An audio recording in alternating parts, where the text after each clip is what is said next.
Hello everyone and welcome to our new agriculture show called Ag Life.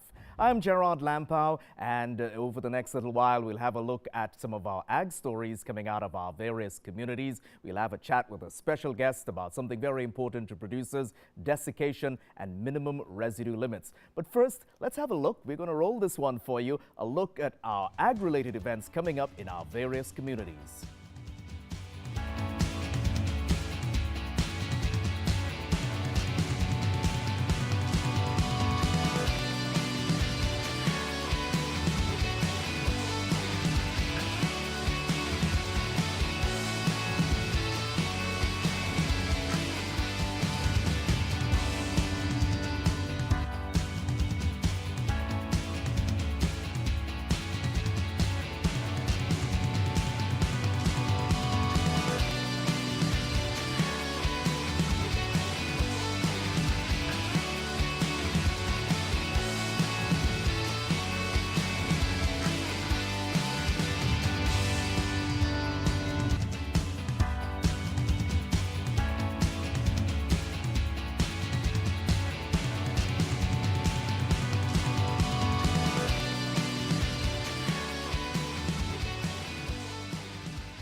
And of course, we want you to send in your various community events to us here at Ag Life. Let's get to our first story. Having the auto stair running the combine is something that's taken for granted, so why design one yourself? Well, let's meet an area producer who has not only done that, but is being recognized for his work.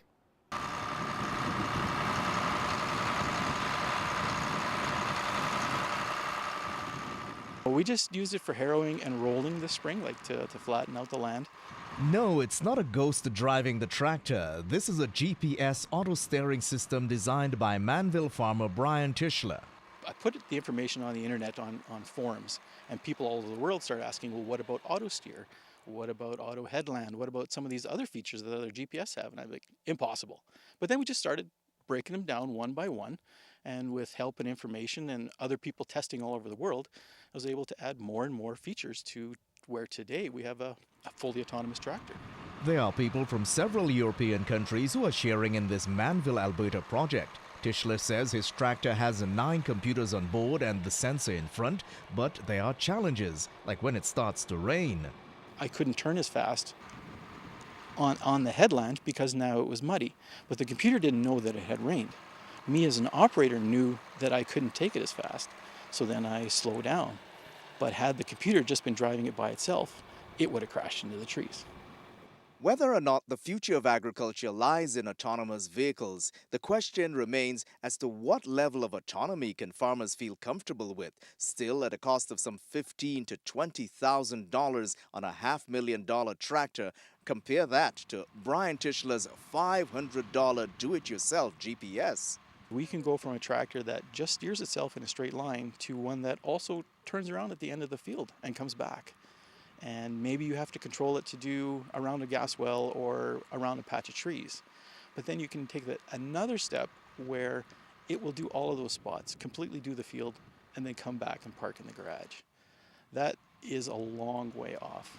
Tischler has sparked a global conversation by using the open source concept to handle proprietary rights. He's on a short list for an award this fall from Alberta Science and Technology.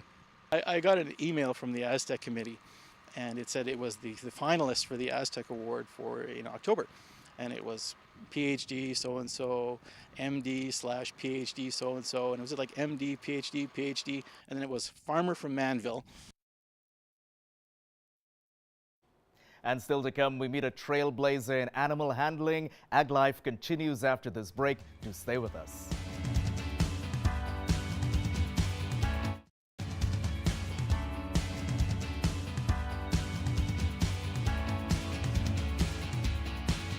Welcome back to Ag Life. So earlier this year, I had the opportunity to meet someone who is a lifelong champion of animal handling systems. An early setback in life did not deter her from finding her passion. Here's my chat with Dr. Temple Grandin.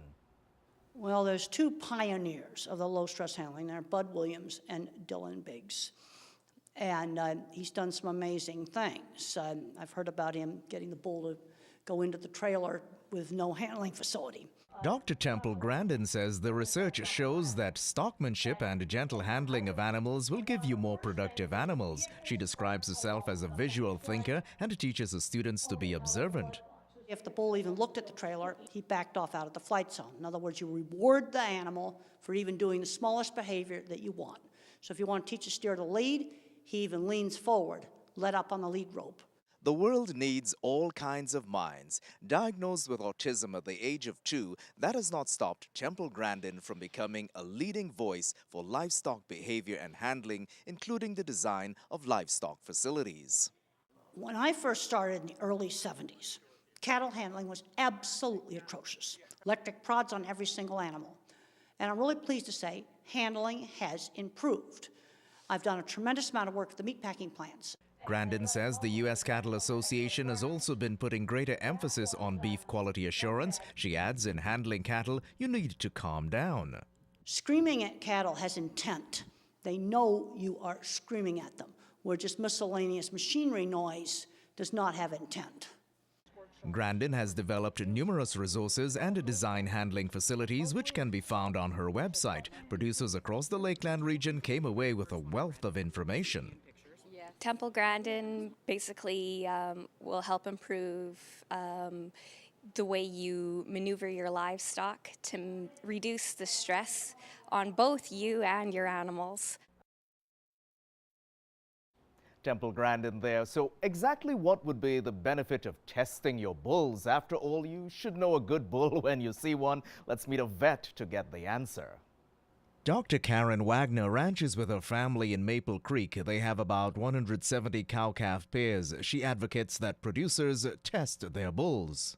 You know, I like all the bulls, but based on their semen tests, I would use, you know, with these 2 bulls, and those 2 bulls are still the ones that are standing in the corral. That's a conversation Wagner was having with her dad. And in any relationship, you're always free to use information as you see fit. A semen test is a pretty cheap insurance to make sure that you have a bull with the potential to breed cows.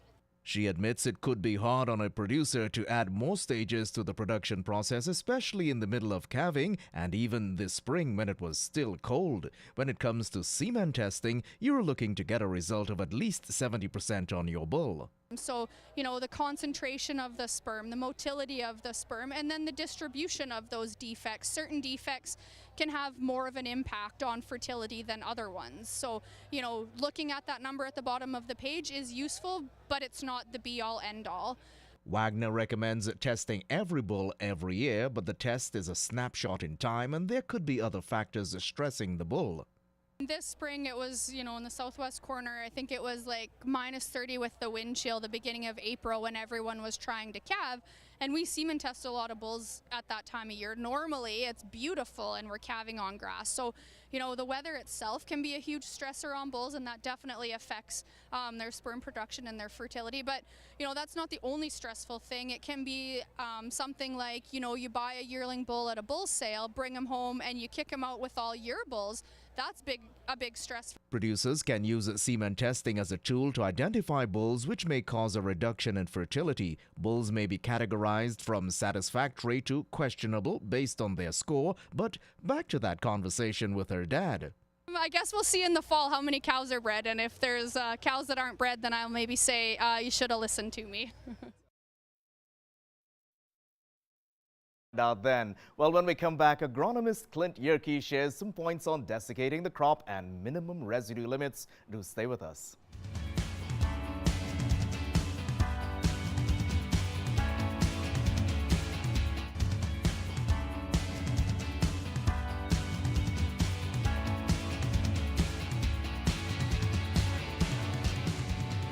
Welcome back. So producers will spray or desiccate their crops but need to be mindful of minimum residue limits, and of course this happens before harvest. Here's agronomist Clint Jurke to tell us what is desiccation. So desiccation is using a chemical agent to help assist dry down the crop more evenly. Really, we have one really good desiccant, which is goes by the trade name of Reglone or Reglone Ion, and you apply it over the crop, and then within a 3-day period, then the crop is able to be harvested. We also do have a couple of herbicides that are registered for pre-harvest application, glyphosate, commonly known as Roundup, and as well as heat. And these are herbicides. They will kill weeds, but they also do have a property of assisting in dry down. We do know that the amount of canola that is being straight cut, no longer being swathed, is increasing. Roughly, the estimates are about a third of the canola acres across the prairies are going to be straight cut, which is a big change. Like in the last 5 years, it would have been less than 10%, maybe even 5% of acres were actually being straight cut. So that's been growing a lot.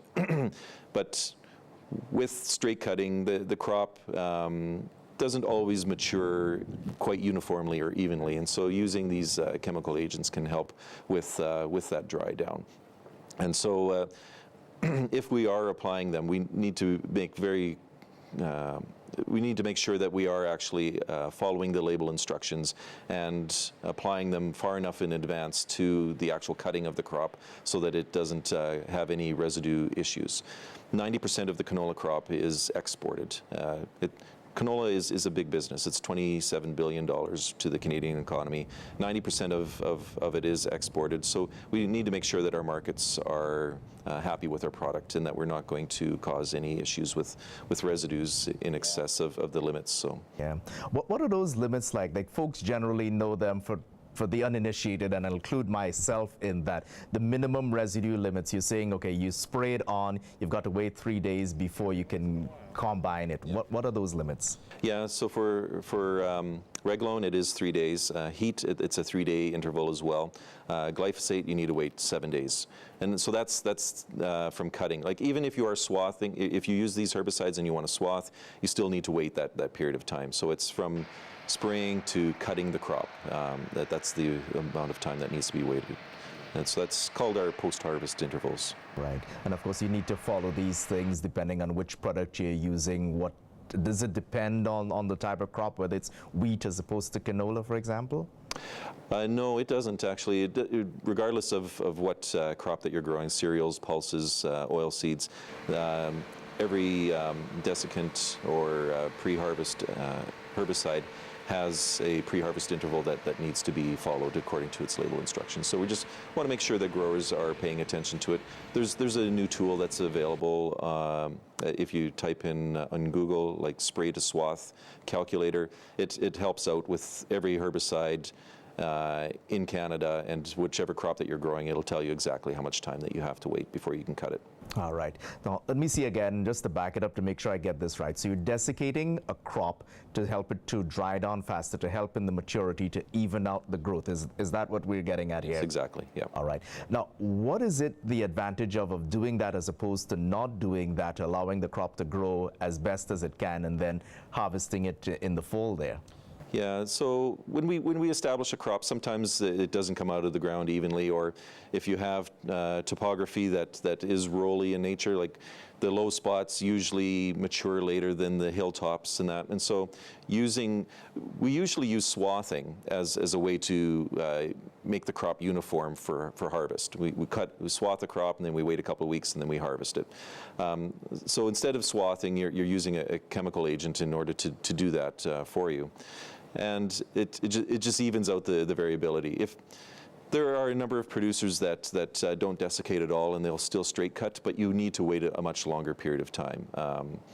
Usually about a month longer, 3 weeks longer than what is normally when the crop is normally swathed. So if a producer has that ability to wait to that period of time, then just waiting it out for it to naturally mature is certainly an option as well. Right. So your difference is probably some guys, you'll see them doing it in early September, whereas some folks are then waiting those extra 3 weeks at the end of September towards early October. They're probably now getting at combining. Yes, yeah.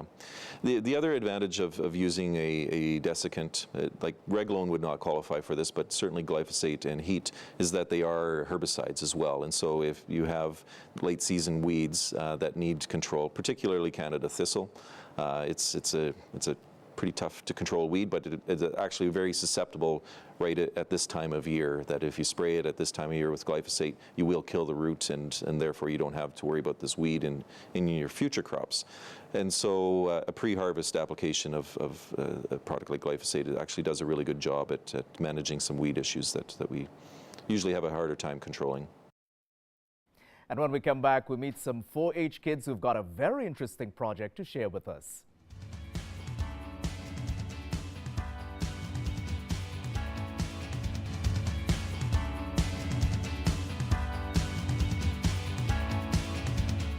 Welcome back. Health Canada is producing, or rather proposing, a ban on the use of strychnine by ag producers to control gophers. The Saskatchewan Association of Rural Municipalities is against the proposal. So let's find out why producers resent the furry rodent. In some cropland where we're alongside pasture, we've had significant losses. And the major problem is the holes themselves and the danger to livestock and horses and people. All right. Ron Weaver has done mixed agriculture on this property about 30 years. He says the holes made by the gophers make it hard on equipment like the baler, and it comes at a cost. There are years in the cropland where we've suffered thousands of dollars of damage due to the gophers. On the pasture side, the land becomes so rough they have to be torn up and reseeded. Producers use strychnine at the higher concentration. Weaver says the alternative is not effective. It was far too labor intensive to get enough poison out there to do have any sort of impact on the gophers. As producers grapple with viable alternatives, Weaver insists that using the poison according to the instructions is the best option. I mean, there are non-poison techniques for controlling them, such as shooting. Again, they're very, very labor intensive and time consuming. If we don't have access to it, it creates a whole bunch of issues. Health Canada is holding an online consultation until September 27th. Well, as 4-H kids were getting prepped for their annual expo, we caught up with a couple 4-Hers pruning a different set of feathers. Holy Toledo! Yeah. The old question of which came first, the chicken or the egg? Well, in this case, it's pheasants that these 4-H club kids have been raising as one of their projects. We have to take them as a day-old pheasant and chick, and then we give them water and feed and make sure that their temperature is right, and then keep their feed ready and their water, and then when it's time, then we take them to an outdoor pen and let them in like a flight pen where they can fly around, and then after the time's done, then we release them. 12-year-old Jack McCormick works with the pheasants for about 5 to 6 weeks before they are released. He has been in 4-H for 2 years and also does shooting and survival training. They're very finicky. If it's too cold, then they tend to die off real fast. 17-year-old Calum Westergaard has done the beef, sheep, and now the pheasant project. These 2,500 birds came as chicks from the States. The 4-Hers are raising them for the Alberta Conservation Association. Calum learned quite a lot about these birds. It's kind of just touch and go from there. We got to keep the heater running 24/7. It's normally 25 degrees in here. So it's really nice in the winter when it's really cold, but it's really hot in the summer. These pheasants will be sent to the Peace region in another week. The next batch for the 4-H project will stay at the farm for about 14 weeks. We'll call around, or people will ask for us to bring them to them. And we'll go to release sites, we'll take pictures and then send that into the ACA so they know that we released them. The pheasant project is another way that 4-Hers can build their skill set. I've learned to raise a different kind of animal that I probably wouldn't have raised unless I was in this 4-H club. Well, producers, as we get on into harvest season, are benefiting from the use of a new combine tool that is put out this summer by the Canola Council of Canada. Let's have a look. The combine's a very complex and intricate machine, and I think it can take a lifetime of operating them to fully understand their intricacies. Canola in particular can be quite challenging, so we felt there was really a need for a tool like this to support setting adjustments. Brackenreed says this is a web-based tool to help producers better manage their combine operations. It's quite user-friendly. Basically, what it does is take you through a series of stepwise questions to narrow down the large amount of setting adjustments that can be made on a machine. It'll first ask you what harvesting problem are you having, and there's 3 possible answers, and then from there it'll ask more questions to refine the solutions. Using technology will not eliminate visual inspection, but it will help to make better setting adjustments. The tool was developed last winter and released in July. The Canola Council went to the Prairie Agriculture Machinery Institute, often referred to as PAMI, and they developed this on behalf of Council. So we went to them basically with the goal of creating this resource for producers and combine operators. With Harvest On, there are ways producers can get this tool. So it can be found at canolacalculator.ca. And I just want to mention again, because there has been some confusion, it's a web-based application, so you don't go into an app store and download it. But it can be saved or downloaded for offline use if you're worried about, not having data or connection out in the field. Gerard Lampow, Primetime Local News. Well, that's a wrap on this edition of Ag Life. Of course, if you've got a story, idea, or comment, we'd certainly love to hear from you. You can certainly send us an email at tvnews@newcap.ca. You can follow us on Facebook as well as Twitter, and our Instagram handle is also there for your benefit. Or you can send us a simple mail, Newcap Broadcasting at 5026 50th Street, Lloydminster, Alberta, T9V 1P3.